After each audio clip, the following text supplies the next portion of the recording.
yang coba disampaikan oleh Anies Baswedan, ketidakmasifan terhadap penegakan hukum yang ada di negara Indonesia ini, yang dimana salah satu yang menjadi sorotan paling nomor satu itu institusi Polri. Kemudian Komisi Pemberantasan Korupsi itu KPK, artinya melemahnya penegakan hukum yang hari ini sangat jelas tersaji di publik bahwa penegakan itu tidak berdasarkan daripada aturan yang sudah ditetapkan. Penegakan masih melakukan daripada melihat sosok siapa yang harus ditindak pidanakan, siapa yang harus dilakukan pemeriksaan. Ini kan tadi berarti institusionalisme kan, artinya ada kepolisian, ada KPK, ada kejaksaan dan lain-lain kan, dan kemudian dianggap tebang pilih kasus. Artinya secara tidak langsung mau disampaikan waiting list itu yang diperbincangkan publik nyata adanya. Keadilan bukan hanya soal tindakannya, tapi harus nampak adil.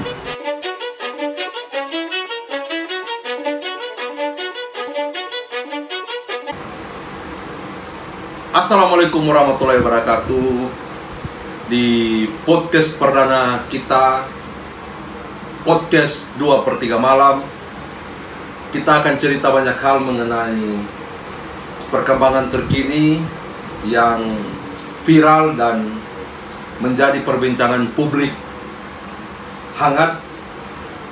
Terakhir kita baru menyaksikan sore tadi sampai malam pukul 10 adalah diskusi soal gagasan bakal calon presiden Republik Indonesia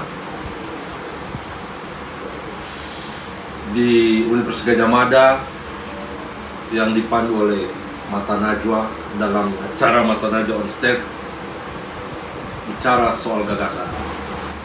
Oke, kita lanjutkan. Bagaimana perspektif Bung Rizal melihat pemaparan Mas Anies soal gagasan masa depan Indonesia? Nah, beberapa yang coba saya sikapi, yang coba disampaikan oleh Anies Baswedan, ketidakmasifan terhadap penegakan hukum yang ada di negara Indonesia ini, yang dimana salah satu yang menjadi sorotan paling nomor satu itu institusi Polri. Kemudian Komisi Pemberantasan Korupsi itu KPK, artinya melemahnya penegakan hukum yang hari ini sangat jelas tersaji di publik bahwa penegakan itu tidak berdasarkan daripada aturan yang sudah ditetapkan. Penegakan masih melakukan daripada melihat sosok siapa yang harus ditindak pidanakan, siapa yang harus dilakukan pemeriksaan. Nah, beliau menyampaikan bahwa untuk memasifkan daripada penegakan hukum yang ada di tubuh institusi saat ini ialah menempatkan orang-orang untuk menjalankan roda pemerintahan. Itu memang orang-orang yang memang sesuai dengan kebutuhan, sesuai dengan kapasitasnya. Sehingganya penegakan hukum di Indonesia itu selalu lemah. Hanya saja kan orang-orang, khususnya masyarakat pada umumnya menyikapi bahwa yang mencederainya undang-undang selalu tidak tepat sasaran. Sebenarnya bukan daripada undang-undang itu sendiri yang perlu kita mengevaluasinya ya. Yang perlu menjadi vital daripada perubahan itu adalah orang yang ditempatkan itu. Apakah orang yang ditempatkan itu memang bekerja sesuai dengan sumber dayanya?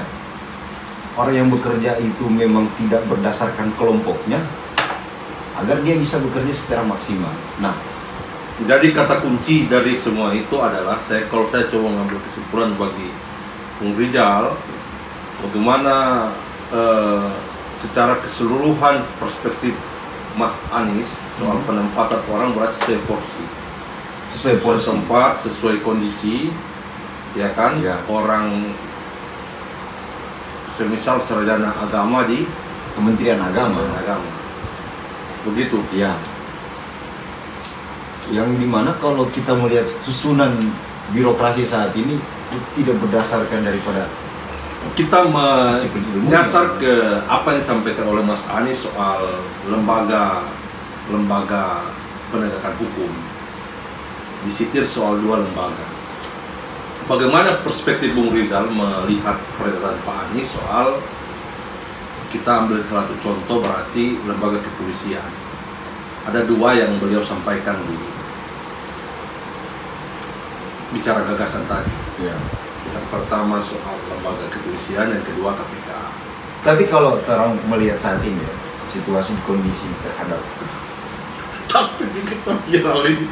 tidak, nggak soal kalaupun tidak kan kita bicara. Beliau kan menyampaikan bagaimana kebebasan berpendapat itu jelas masuk dalam poin-poinnya tadi kan. Jabaran tadi. Apakah kebebasan berpendapat di Indonesia ini masih terbuka? Oke. Apa sudah dibatasi? Oh. Berdasarkan daripada merefresh daripada peraturan yang baru-baru ini yang coba disahkan oleh DPRD yang dimana itu masuk dalam omnibus law bahwa membatasi ruang-ruang dalam berbicara itu Menurut sendiri. DPRD tidak kasih sah omnibus law ini bagaimana? Mereka bersepakat di situ. DPRD, DPR atau DPR? DPR RI. DPRD. Oke. Saya koreksi, Ya. ya izinin ya. Ya, sejauh ini kan ketika kita melakukan kritikan dianggap kita melakukan menyampaikan ujaran kebencian karena ada beberapa kronologi Oke. yang terjadi di lapangan. Orang-orang yang menyampaikan kritikan itu dianggap orang-orang yang menyampaikan ujaran kebencian. Padahal kalau kita mau cross check No. narasi-narasi bahkan argumen yang mereka coba sampaikan itu tidak menyampaikan bagian daripada ujaran kebencian sebenarnya. Jadi kira-kira seperti itu Bung Arman. Oke, Bung Rizal. Menarik ini pemaknaan Bung Rizal soal perspektif Pak Anies dalam menyampaikan gagasan dalam diskusi. Kita selanjutnya ini para penonton setia podcast 2/3 malam. Ini baru mulai penonton kita dari mana? Wih, siapa tahu sebanyak penonton? Oh iya, itu. FYP itu Siapa mau tahu? Bung X ini adalah salah satu otak dari podcast ini yang sampai kapanpun kita tidak akan pernah tahu atau pemirsa tidak akan tahu. Kalau saya pasti tahu lah siapa sosok di balik topeng. Kalau bahasa Noah bukan topeng. bukan topeng, Kembali lagi Peter Pan. Peter Pan.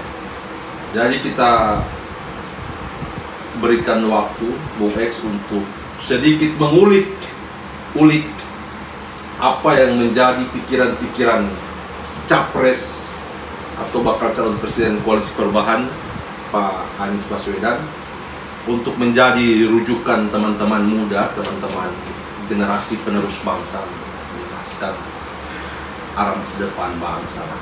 Silakan. Kalau saya sebenarnya sederhana saja melihat Anies Baswedan menyampaikan konteks perubahan yang di debat capres beberapa jam lalu ya. Ya. Poinnya adalah ada 4 hal sebenarnya yang kunci yang disampaikan oleh Anies Baswedan menurut pandangan subjektif saya. Oke. Pertama itu soal narasi perubahan. Oke. Narasi perubahan dari primer idea Anies Baswedan dijabarkan dalam payung keadilan sebenarnya. Jadi narasi perubahan itu poin fondasi utamanya adalah soal bagaimana keadilan itu jadi nilai utama yang menjadikan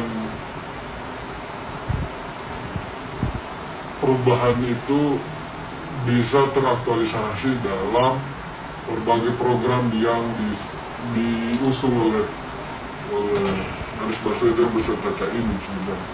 Kalau kita lihat narasi keadilan itu seperti misalnya Pak Anies bilang di beberapa saat ketika beberapa pertanyaan diajukan oleh Mbak Nana itu terlihat seperti misalnya keadilan dalam penegakan hukum.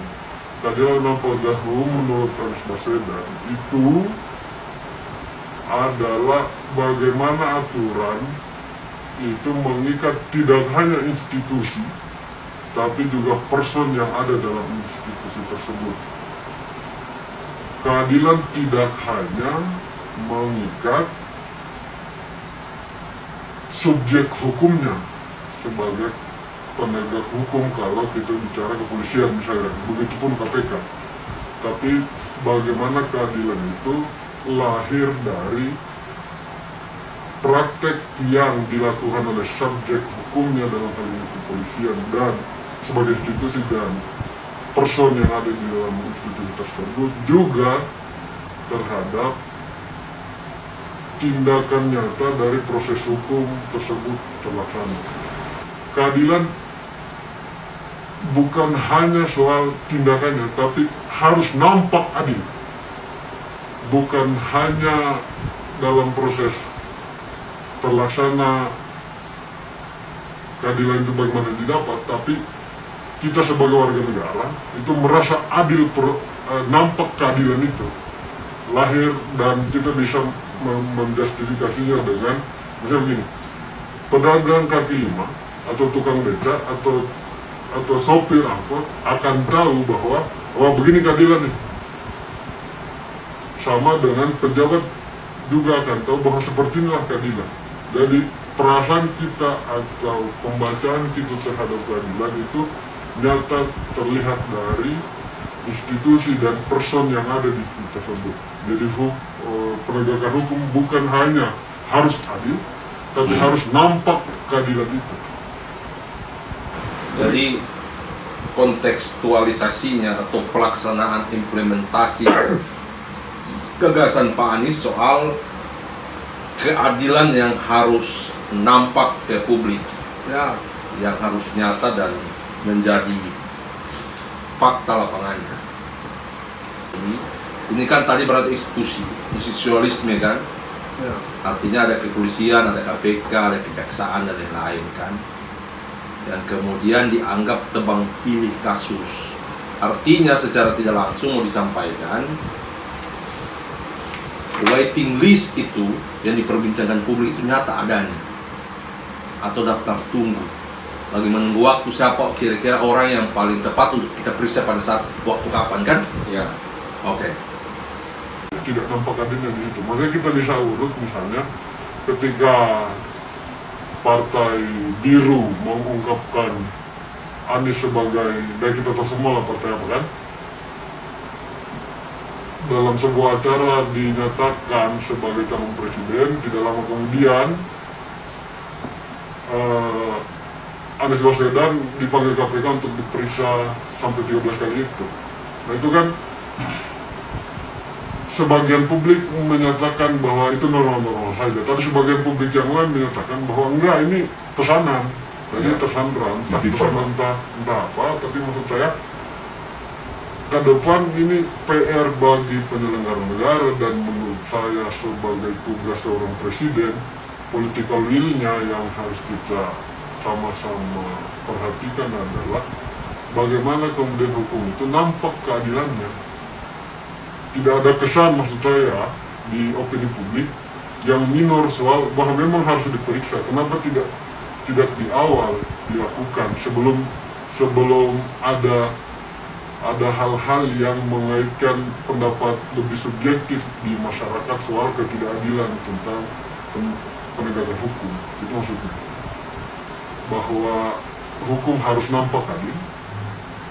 Ya seperti tadi, bahwa kalau memang kasusnya itu sudah kalau diketahui, jangan menunggu momentum dan terkesan sebagai alat untuk mengancam atau membredel dalam tanda petik atau menggagalkan dan seterusnya. Itu yang menurutku alat kekuasaan ya?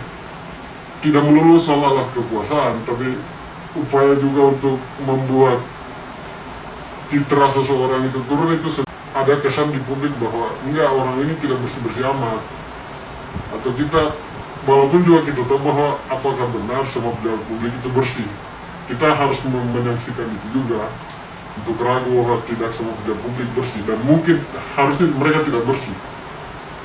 Bahwa pejabat publik yang bersih sekarang itu agak tidak mungkin, tapi maksud saya adalah bagaimana proses yang harus dijalankan itu memiliki rasa keadilan atau nampak adil yang Itu sama dengan ini, salah satu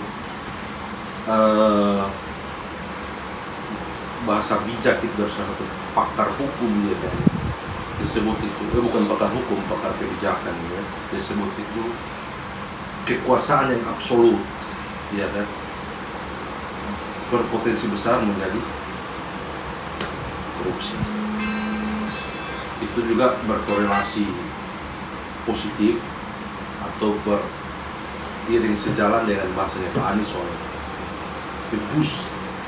abuse power, ya kan, penyalahgunaan wewenang yang kemudian karena terlalu besar ruang itu kan. Bung Rizal memaknai ini sebagai apa? Tapi gini ya, kalau saya Ya. sikap ya, sejauh ini kan masyarakat mengetahui bahwa jelas lembaga Komisi Pemberantasan Korupsi adalah salah satu lembaga yang bersifat independensi ya. Independen ya. Iya, yang dalam artian tidak ada intervensi dari siapapun, sekalipun itu pejabat tertinggi negara. Nah, kalau melihat beberapa studi kasus yang terjadi saat ini, itu tidak tergambarkan bahwa independensi itu ada di tubuh KPK. Oke. Dan mengutip tadi daripada yang coba disampaikan bahwa Bung X, bahwa jelas ini titipan loh. Ya, ini kita harus diselesaikan karena menjadi kekhawatiran bagi penguasa saat ini. Ada petarung yang bukan bagian daripada kelompok mereka, sehingga cara memangkasnya mereka dengan mencoba mencari sebuah kesalahan yang dimana mungkin akan berpotensi, tapi dari beberapa kali pemanggilan di KPK itu sampai saat ini itu tidak terbukti bahwa calon presiden Anies Baswedan saat ini itu melakukan pelanggaran tindak pidana yang dalam artian korupsi daripada anggaran-anggaran yang pernah beliau lakukan semasa memimpin di DKI Jakarta ya. Jadi kehilangan trust di masyarakat itu sudah jelas yang ada di tubuh KPK. Jadi mau masyarakat hari ini mau bilang keadilan, ya nggak bisa. Karena intervensi hukum itu daripada pejabat saat Ini ini. suara-suara masyarakat ini ya. Kita bicara bukan pada persoalan orang-orang yang oposisi ya. Oke. Kita bukan bicara pada kalangan-kalangan yang birokrat, tapi kita bicara merepresentasikan suara rakyat yang hari ini memang mereka rasakan itu. Kita tidak hanya bicara pada tingkatan KPK. Coba kita perhatikan beberapa studi kasus yang beberapa setiap tahunnya, angka transaksional itu yang terjadi di tubuh Polri itu sangat signifikan. Hari ini coba kita bangun frame berpikir masyarakat bahwa di mana orang masuk TNI Polri itu gratis. Tapi hampir mungkin sekitar angka yang kita coba bangun 80-85% itu adalah transaksional. Karena kalau orang bilang dia lolos murni, loh berdasarkan latihan dan memang kerja kerasnya, itu saya sebagian persen saya bilang mungkin garis tangan, tapi sisanya ya tangan manusia yang melakukan itu.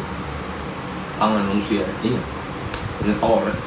harus nyetor, kan? Jadi ketika masyarakat bilang kalau kita bicara adil, adilnya benar. Itu poin salah satu studi kasus yang kecil ya. Kalau begitu, Bung Rizal bisa sepakat dengan ada juga sebagian masyarakat melihat bahwa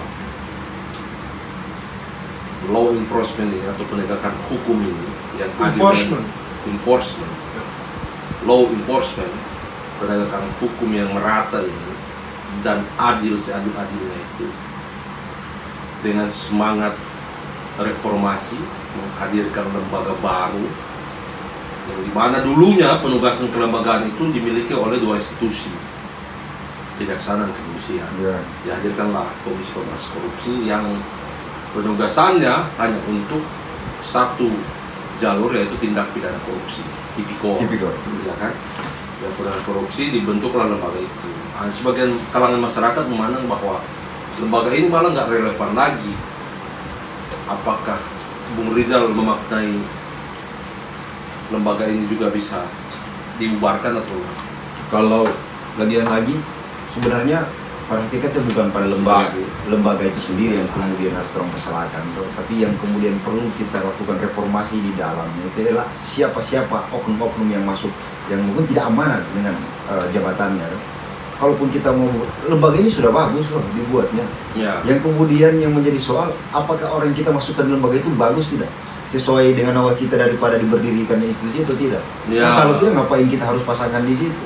Yang menjadi pertanyaannya, gimana kita bisa dapatkan orang-orang yang berkompeten itu, yang memang sesuai dengan bidangnya, sesuai dengan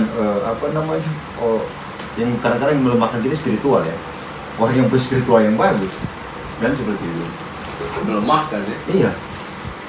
Hari ini kita bisa bicara, saya bisa amanah, ya karena kita belum diperhadapkan pada posisi itu yang menjadi soal. Apakah ketika kau sudah diperhadapkan pada posisi dengan beberapa sajian-sajian secara material, Contoh. kau mampu mempertahankan? Contoh saya pikir beberapa studi kasus itu yang sering terjadi di publik. Ya. Toh, saya nggak perlu mengangkat kembali studi kasus apa. Saya pikir masyarakat pada umumnya yang sering menggunakan media, bahkan aktif dalam mendengar berita-berita sudah mengetahui beberapa studi kasus yang hari ini menurut saya orang-orang di tubuh KPK itu, di KPK itu sudah beberapa kali melakukan pergantian kepemimpinan, yang dimana ya aktor utama itu ya pemimpinnya itu sendiri. Artinya apa? Kalaupun pemimpinnya sudah melakukan itu, sampai ke akar rumput itu akan ngikut. Seperti itu dia Bung Andi. Oke. Jadi nggak perlu kita tambahin institusinya ataupun dihilangkan institusinya, tapi orang-orang yang masuk dalam itu memang orang-orang yang berkompeten, yang memang sudah terpenuhi. Bagaimana Bung X memaknai? Mas Anies memang menyinggung soal merit system terkait pengelolaan lembaga, termasuk dengan menempatkan orang-orang di lembaga apapun di masa kepemimpinan nanti. Cuman maksud saya adalah secara konseptual oke, seperti itu. Tapi kan yang susah di kita ini adalah bagaimana mengeksekusi konsep ide dan gagasan kita itu menjadi kebijakan yang real dan secara teknis bisa dilaksanakan. Ya nggak usah jauh, misalnya apakah benar-benar sederhana gini, kalau pengalaman Bung misal tadi soal dia pernah mendaftar sebagai calon polisi misalnya di masa lalu, kemudian gugur karena alasan yang tidak rasional dan bukan tidak rasional, tidak dalam persyaratan, itu oke-oke aja. Tapi nyatanya adalah kita gugur dengan alasan tertentu itu tidak pernah dijelaskan, kan begitu juga. Ya. Itu tidak pernah tahu saya gugur karena apa ini. Nah, kan kalau kita kembali ke teori lama, perubahan itu kalau bukan kepalanya yang berubah, ekor dan badan belakangnya itu agak susah berubah. Tapi kita juga sangat sanksi dengan bahwa di badan dan ekor yang buruk ini, misalnya, masih kita yakin ada bagian-bagian part tertentu di tubuh institusi itu yang masih ada orang-orang baik sebenarnya, atau dengan dalih seperti ini banyak hal kita bisa banyak temukan. Kita harus masuk sistem dan kita perbaiki sistem, maka sistem itu akan baik. Nah, itu menurut itu omong kosong yang tidak pernah selesai. Sama dengan itu sebenarnya saya sambung, itu ada buku George Orwell itu. Ya. Jadi kekuasaan ini dipergantikan aja ketika kau nggak berkuasa, kau di luar sistem itu, kau tercipta sistem ya. George Orwell itu dalam bukunya apa 1908 ya, apa judulnya tahun itu. Dia cerita soal ketika kau di luar, ya kan, waktu itu dia berumpamakan itu antara satu binatang waktu itu dengan babi. Jadi babi ini dia di luar sistem kan, protes terus dia. Ya. Kok bisa ini kalian berkuasa begini, pakan apa semua kalian kuasai sendiri kan? Kuasai sendiri apa? Pokoknya dong ini satu ternakan yang sama, ya kan, bahwa kok bisa mereka yang ini kan, ada penguasa lah di situ kan, di antara lain. Singkatnya, ketika mereka berkuasa, mereka lakukan juga hal yang sama. Ya maksud saya begini, saya menanggapinya begini. Ya Mas Anies punya ide dan gagasan yang jelas, oke. Jelas itu clear itu. Karena latar belakang akademis dan seterusnya. Kemudian punya pengalaman sebagai gubernur, oke. Dan maksud saya, deliver ide dan gagasan ini menjadi instrumen yang sangat teknis misalnya, itu juga satu pekerjaan yang tidak mudah untuk bisa dieksekusi. Misalnya soal ya memperbaiki institusi ini kan ada anekdotnya juga. Kalau ketika lumbung itu dikuasai oleh tikus, pertanyaannya apakah kita harus membakar lumbung atau mencari cara untuk membasmi semua tikusnya, hama. Nah ini kan menurutku lingkaran setan yang harusnya harus bisa diselesaikan, tidak hanya di versi gagasan, tapi konstruksi kebijakan realnya apa ini? Misalnya begini, apakah sejak awal yang ngetes polisi seperti kembali lagi ke kasus yang kita alami masing-masing saja kan? Di kasus tes polisi tadi, apa namanya? Saya gugur di tes bagian apa, saya tahu kekurangannya apa, dan memang harus diperlihatkan standarnya apa. Ya.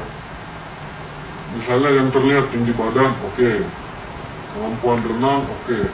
Kesehatan, oke. Tapi kan ada tes yang sifatnya terlalu abstrak ini. Ya kan? Misalnya yang kemarin apa, yang Pantoher apa semua itu. Yang kira-kira ukuran realnya itu tidak bisa kita nyatakan langsung begitu. Nah ini kan jadi celah. Ya kita sudah banyak pengalaman. Kalau ada celah memang agak susah dihilangkan yang proses seperti itu. Tapi maksud saya, kalau pembidangan dan halnya yang bisa terukur secara rigid, itu juga kriteria dan ketentuannya itu mesti juga dijelaskan dengan standar yang rigid dan diketahui dan diumumkan, supaya orang tahu dan paham ketika kita mencapai tujuannya di titik B, kita tahu jalur yang menuju ke sana. Dan ketika kita tidak mampu di tiap step dan tahapan memenuhinya, maka tidak ada opsi untuk melobi atau melakukan tindakan di luar jalur itu yang memungkinkan supaya saya sampai di sana. Udah kalau nggak bisa udah selesai. Tapi kita tahu bahwa ketidakbisaan saya itu di titik mana. Kan itu yang tidak pernah ada. Nah, pertanyaannya, di tubuh besar Polri yang besar dan sudah sangat mapan secara sistem ini, di hal-hal kecil seperti itu bisa diperbaiki tidak kira-kira itu oleh Presiden? Bagi Bung X bisa tidak? Agak sanksi juga saya. Oh, berarti memang sulit. Agak sanksi juga. Kenapa? Agak sanksinya begini. Selama keadaan itu tidak secara transparan disampaikan, diumumkan, akan tetap ada peluang untuk tersandra oleh kepentingan apapun. Tetapi jika standar itu diumumkan secara transparan sejak titik A, maka hasilnya juga akan secara langsung bisa kita pertanggungjawabkan atau kredibel. Yang soal di kita ini kan pembawa acara ngantuk. Iya, Tidak pedes mata, udah asap kayaknya. Tapi kalau saya sikapi ya, karena ketika ada transparansi itu sehingganya memunculkan opini-opini di masyarakat ya, yang dimana yang bersangkutan merasa ini tidak terbuka informasi ke mereka yang mungkin notabene mungkin pihak kepolisian tidak melakukan hal-hal yang semacam yang kita pikirkan, tapi karena ketidakadaan transparansi itu memunculkan opini-opini itu, dugaan iya saja, kita kan tidak menuduh. Tapi dugaan-dugaan itu yang kemudian sampai hari ini terus berkembang, bahkan sudah mendarah daging. Nah kalau poinnya apakah Anies mampu berubah, apa jaminan yang menjadi tolak ukur itu bisa berubah? Ya. Saya hari ini bicara angka 10%, mungkin 0,1 beberapa persen itu bisa percaya Anies bisa melakukan perubahan itu. Bisa lah, kan dia punya gagasan. Ya, Ya gagasan maksudnya kembali lagi gitu. Maksudnya problemnya gini. saya kasih contoh yang lebih spesifik ini. Ketika pengumuman kepolisian, contohnya dibuka pendaftaran bintara ya, bintara Polri ini, umur sekian, kejuaraan sekian, berat badan sekian, ditambah tim seleksi sekian, tim seleksi ini, tugas tim seleksi ini, begitu aja. Jadi orang tahu yang menyeleksi ini siapa, yang diseleksi ini syaratnya apa, nah itu begitu aja. Dan itu diungkap di publik, dan yang menyeleksi ini juga ketahuan track recordnya. Ya, tidak pernah ada kasus, bersih juga yang menyeleksi. Tidak mungkin menghasilkan yang bersih oleh orang yang tidak bersih, kan seperti itu. Ditambah kotor. Jadi secara tidak langsung kita mau jelaskan bahwa tidak bisa kita menyapu pakai sapu yang kotor kan? Iya. Ya. Tidak bisa memukul pakai menyapu. Oke. Tidak, kalau saya dari situ. Tapi kalau saya titik poinnya kira-kira kita dapatlah perspektif yang berkembang ini. Cuman kan tahu saya lagi kita dalami itu karena waktu dan pemirsa Kalau saya bukan itu. podcast ini sudah mau pagi. Abang udah ngantuk, udah minum mata. Tapi kalau saya, Sekaligus juga. kalau kita mau lebih detail aja, orang sudah membentuk, bahkan mau lagi mengkaderisasi orang-orang yang mau menciptakan ketidakadilan. Kenapa?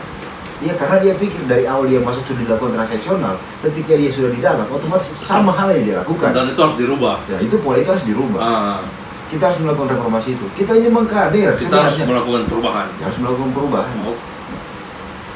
Makanya saya bilang, kita ini institusi itu lagi melahirkan kader yang Oke, menciptakan ketidakadilan. itu kan kasuistis urusan kepolisian dan bangsa ini bukan cuma sekadar itu. Iya saya paham, Oke. cuman yang kemudian menjadi sorotan, bahkan momok yang utama di publik ini, kehilangan trust masyarakat terhadap institusi Polri itu poin pertama. Makanya kita harus ganti Poin kepala. Apa? Harus ganti kepala. Tidak. Cuman memang pada pendasarannya menurut saya juga ini sebagai moderator lah, bukan MC, jurnalis. Iya, moderator. Apa sih bilangnya? Aduh, pengaruh kurang rokok. Bukan juga, itu semata. Nggak cukup mengganti kepala, iya kan? Nggak cukup mengganti kepala untuk mengganti keseluruhan. Cuman kan di sisi yang berbeda,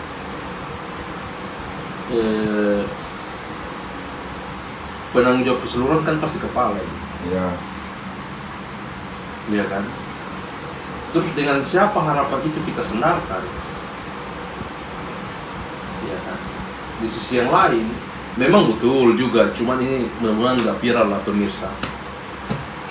Hanya di kepolisian itu, ya kan?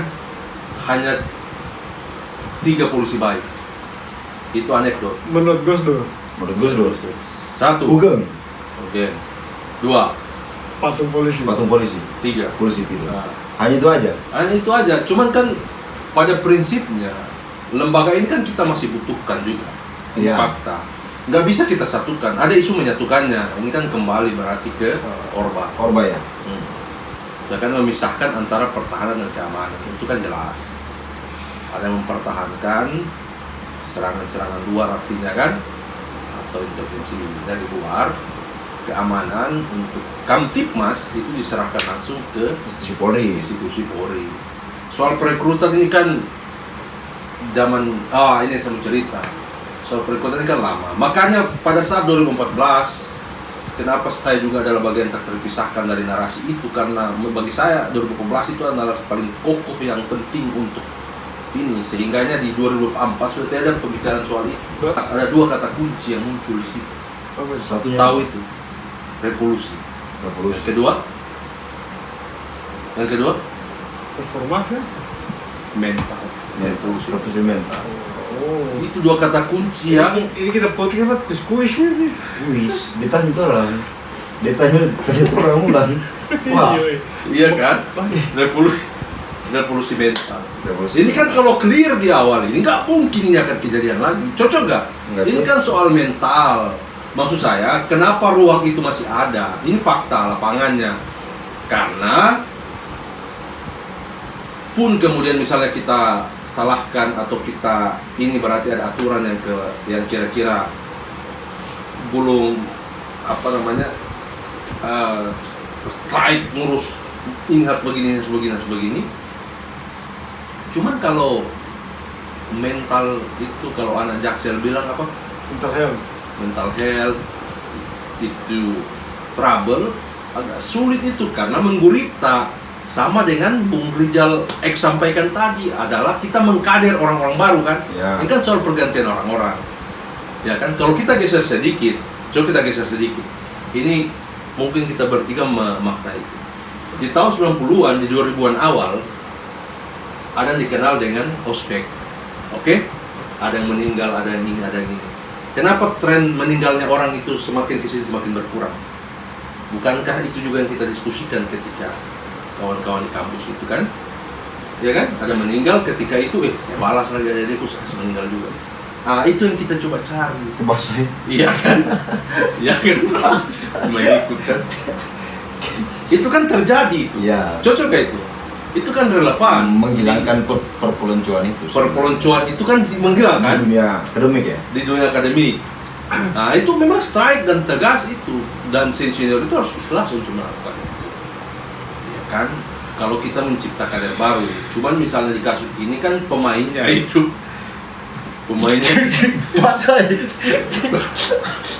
pemainnya itu kan para petinggi, Iya. iya kan? Artinya kita Tapi akan saya barang. yakin dan percaya ketika 01 Republik ini serius mengurus itu, ini akan selesai barang.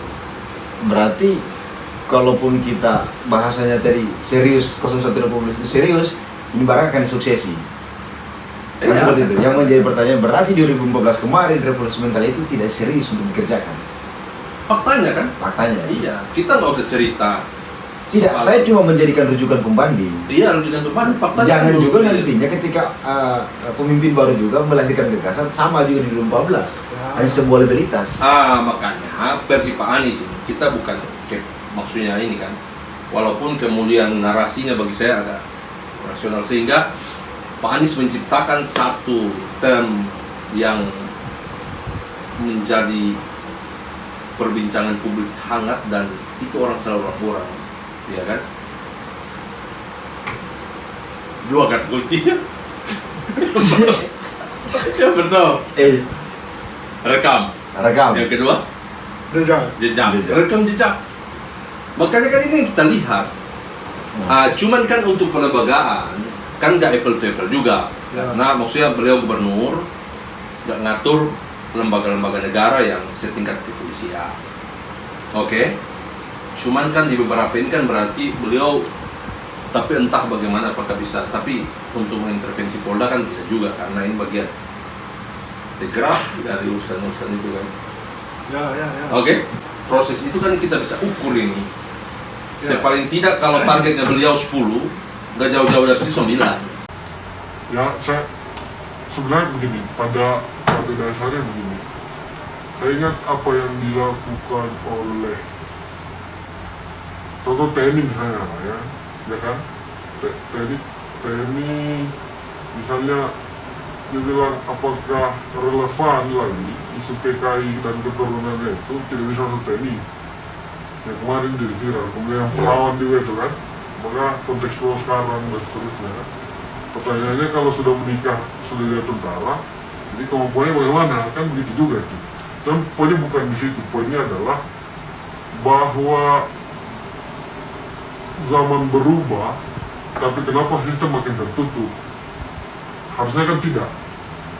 Zaman berubah semakin terbuka, sistemnya juga hari ini semakin terbuka, ya seperti yang saya bilang tadi, bahwa ya kalau tesnya ya kira-kira hampir mirip ketika kita main game lah kira-kira.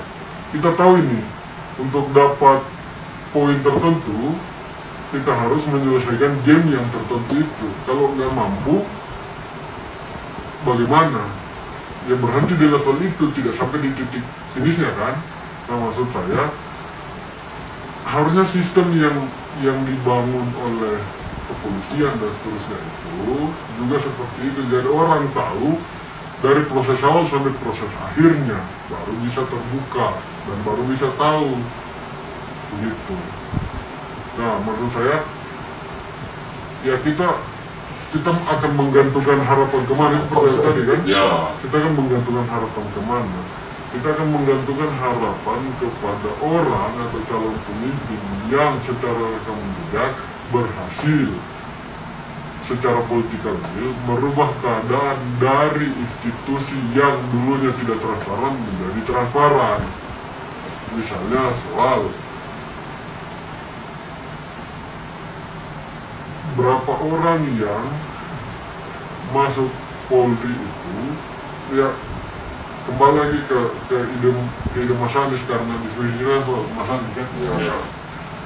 Dari sistem yang dia maksud adalah ketika misalnya Polri itu ada di lembaga-lembaga lain, itu tupoksinya apa bukan? Itu proses itu didasarkan atas apa? Nah, pertanyaannya, kemudian Mas Anies pernah melakukan itu tidak? Secara teknis dia lakukan seperti apa? Kan begitu juga. Iya. Nah, terkait dengan reformasi lembaga kepolisian segala itu, yang tadi kan dari hasil evaluasi yang Mbak Nana juga adalah bagian dari tim reformasi Polri pada saat ada kasus beberapa tahun terakhir ini kan, itu menyarankan juga soal bahwa ya Polri dan anggotanya itu harus fokus saja di urusan Polri, di urusan kelembagaan lain gak usah masuk ke situ. Begitu, kecuali mungkin sudah pernah tugas. Ya, itu pun nggak langsung dikasih jabatan yang fungsinya di birokrat kan. Dari ketua KPK lah. Kan? Hah? Ketua KPK kan, polisi itu. Ya, ketua KPK polisi, tapi dia punya riwayat tidak terhadap pemberantasan korupsi. Nah, ini juga yang penting. Dia tersandra juga. Ya, itu maksudnya itu yang penting. Menarik soal apakah ketua KPK sekarang itu adalah memberi kesan keadilan, kan begitu kan? Memberi kesan keadilan. Ya, kita mundur saja pertanyaan kesan keadilan itu basis dasarnya adalah etika publik, kan seperti itu kan? Rasa nyaman dan rasa keadilan itu kan bersumber dari etika publik. Etika publik apa yang saya maksud? Kalau sudah ada rumor pelanggaran etika, secara moral dia telah gugur, karena hukum moral itu tidak ada setengah benar dan setengah salah. Kalau sudah pernah cacat integritasnya, secara etis dia sebenarnya harus gugur dan mundur. Nah, mekanisme realnya bagaimana memundurkan itu kan tidak pernah ada. Nah, PR Mas Anies menurut saya, dia mesti rigid memberikan koridor yang jelas soal asas-asas seperti itu ketika tugas KPK dilaksanakan, termasuk pada pimpinan-pimpinannya. Itu bagian dari, menurut saya, political will yang harus dijalankan oleh Mas Anies secara tegas dan lugas. Karena seperti tadi saya sepakat dengan pernyataan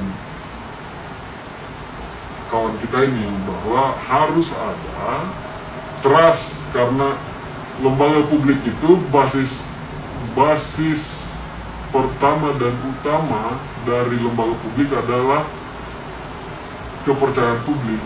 Ketika kepercayaan publik itu ternodai dengan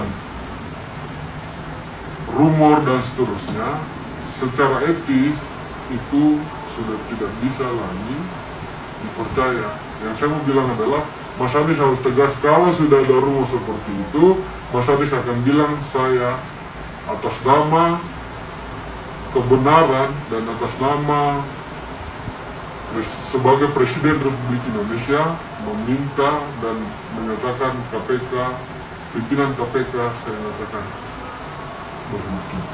Bisa tidak instrumen kebijakan seperti biasa? Itu yang menjadi penting, akan kita lihat dan akan kita tagih kalau Mas Anies jadi mengusung agenda perubahan. Itu poin pertama dari diskusi kita ini, mungkin biar tidak melebar dengan. Makanya tadi saya coba sikapi, kan Bapak langsung berstatement, tadi disampaikan Bung X bahwa apakah ada yang bisa menjaminkan itu. Nah, Bapak bilang gak kan tadi yang disampaikan. Oke. Bisa direalisasikan. Pasti. Iya, makanya kalaupun hari Kenapa ini, kepastian itu muncul? Kenapa? Ada dua. Karena 2/3 ya. Iya, Ada dua. 2/3, nanti Ada 3 lagi kita jelaskan. Kan Iya. begitu. Ada dua apa itu? Lagi tergantung pemaknaannya. Iya. Yang soal kan sebelum Tapi saya gini, kalau saya gini, tidak maksud saya gini, tidak maksud kamu tiada ya.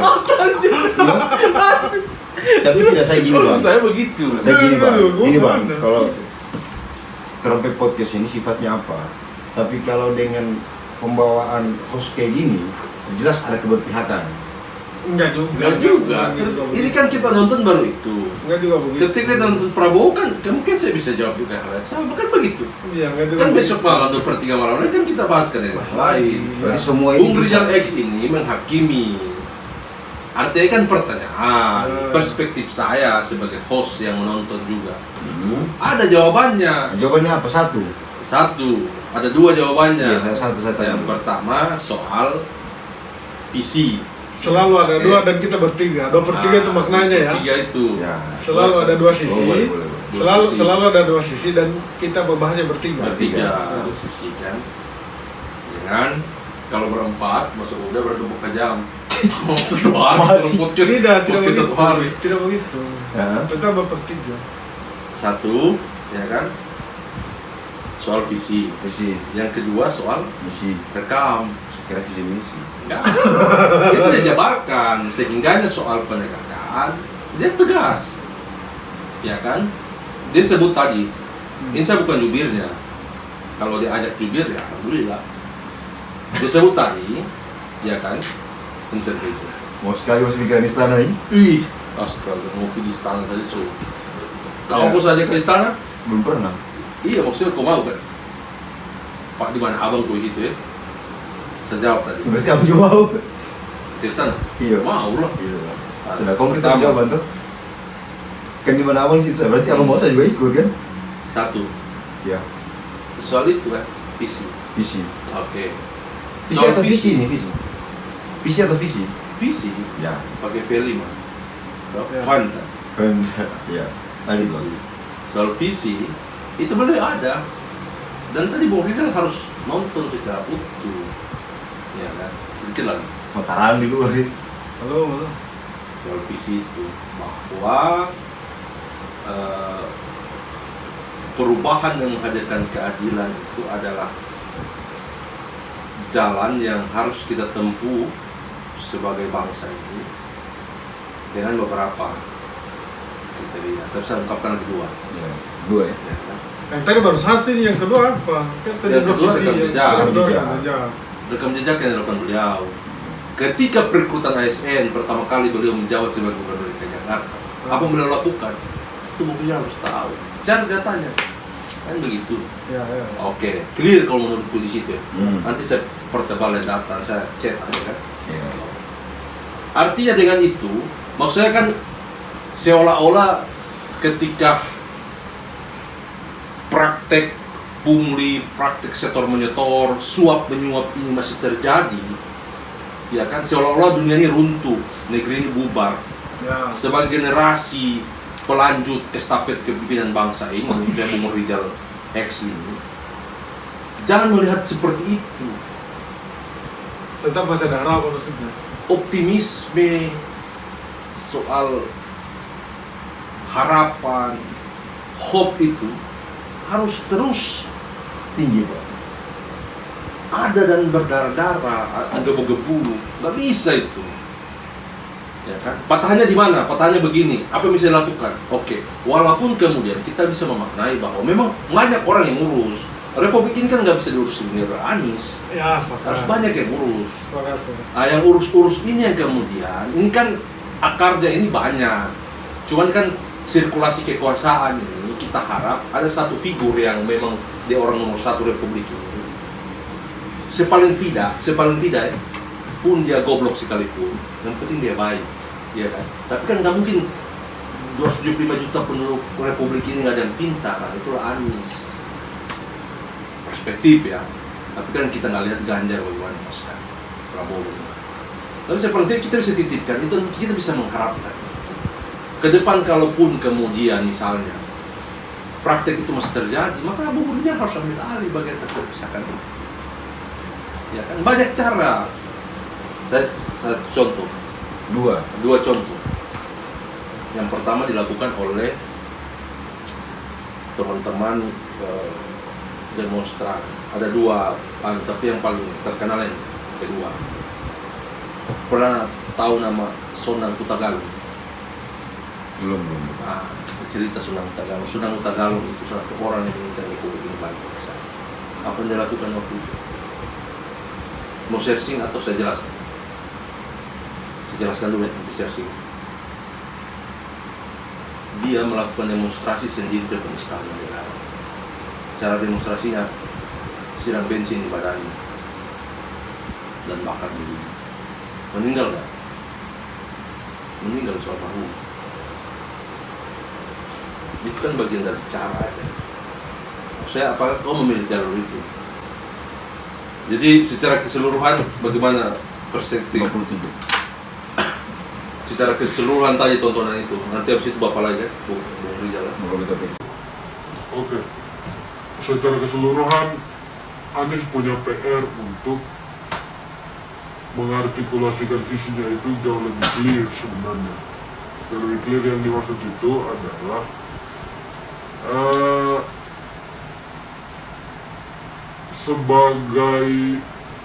sebagai akademisi dia sangat paham konsepsi itu seperti apa disusun dan dirumuskan. Sebagai birokrat dia paham bahwa bagaimana mengeksekusi kebijakan dari visinya yang telah dibuat. Tapi sebagai pemimpin republik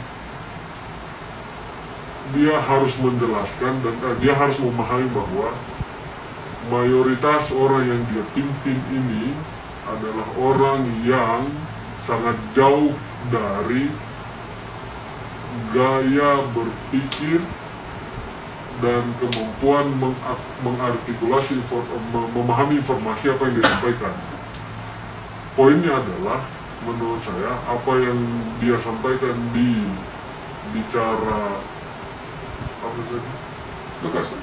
gagasan ini, Mas Anies harusnya bisa jauh lebih sederhana menyampaikan visinya itu dengan tindakan yang mungkin dia harus bisa kasih case yang jelas dan percontohan yang clear soal apa yang kira-kira dia bisa lakukan. Mungkin dia harus dengar Om Ardi, dia harus dengar Om Ardi bahwa dia kasih contoh aja soal bagaimana PNS direkrut di Jakarta, tindakannya begini. Mungkin itu bisa diimplementasi di instrumen-instrumen kelembagaan yang lain, pelembagaannya, modelnya seperti itu. Nah, ini saran saja kepada Mas Anies, pembahasan soal visinya itu bisa disampaikan dengan model-model yang lain lah. Maksudnya model yang lain itu cukup ditulis saja orang sudah bisa baca, tapi yang orang langsung bisa paham itu yang belum dipunya oleh Mas Anies. Karena patut kita sadari juga bahwa dominan rakyat Indonesia itu adalah orang yang belum bisa secara naratif memahami narasi yang disampaikan oleh Mas Anies. Yang kedua, soal Mas Anies sebenarnya harus secara fokus membedah persoalan dengan hal yang sifatnya tidak lagi bicara pemerintahan saat ini. Sebagai acuan tapi dia harus bisa menggambarkan masa depan itu akan dicapai, rutenya seperti apa. Ada real-realnya. Iya, seperti kasus polisi tadi, yang mendaftar siapa, yang panitia penyelenggara siapa, supaya kita tahu juga. Itu yang seperti contoh-contoh seperti itulah kira-kira bisa dipaham dan langsung bisa ditangkap. Ini bicara soal itu. Karena ya seperti tadi, masyarakat Indonesia ini indeks pemahaman kemampuan literasinya juga masih sangat rendah, dan itu tidak bisa kita pungkiri. Yang masih berada dengan pemahaman yang sangat rendah ya sangat banyak, lebih dari setengah penduduk Indonesia. Nah, makanya Mas Anies ini bukan pemimpin kaum intelektual Indonesia, tapi pemimpin seluruh rakyat dan Republik Indonesia. Saya kira itu yang penting. Iya. Kalau saya sambung berarti kata kuncinya, kalau barisan kambing dipimpin oleh singa pasti akan mengaum. Tapi kalau barisan singa dipimpin oleh kambing pasti akan menyembelih. Saya sambung lagi kepada itu. Yang harus tahu bahwa yang harus itu adalah pemimpin dia adalah singa. Ya, dan yang dipimpin dia harus tahu bahwa pemimpin kami adalah singa. Ya, itu aja pun harus. Oke pemirsa, kita akhiri podcast 2/3 malam. Kita akan jumpa lagi besok malam di tempat dan waktu yang akan kita tentukan lebih lanjut. Tempat mungkin bisa berubah lah, Bisa berubah. mungkin di hotel di mana kan? Boleh. Oke, Boleh. kita akan beneran hari kan, supaya lebih merayat kan. Kita hadirkan rakyat jelata ini kan. Iya. Jadi Ini yang mas sepeda itu apa istilahnya? Starling. Starling, Starbuck keliling. dari perspektif mereka soal republik. Sepakat. Iya kan? Ayo kita hadirkan perspektif ini supaya semua bisa mengungkapkan fakta-fakta. Kita akhiri, wassalamualaikum warahmatullahi wabarakatuh, dan Sampai jumpa. selamat malam menjelang pagi sampai jumpa. Dan 2/3 malam ya.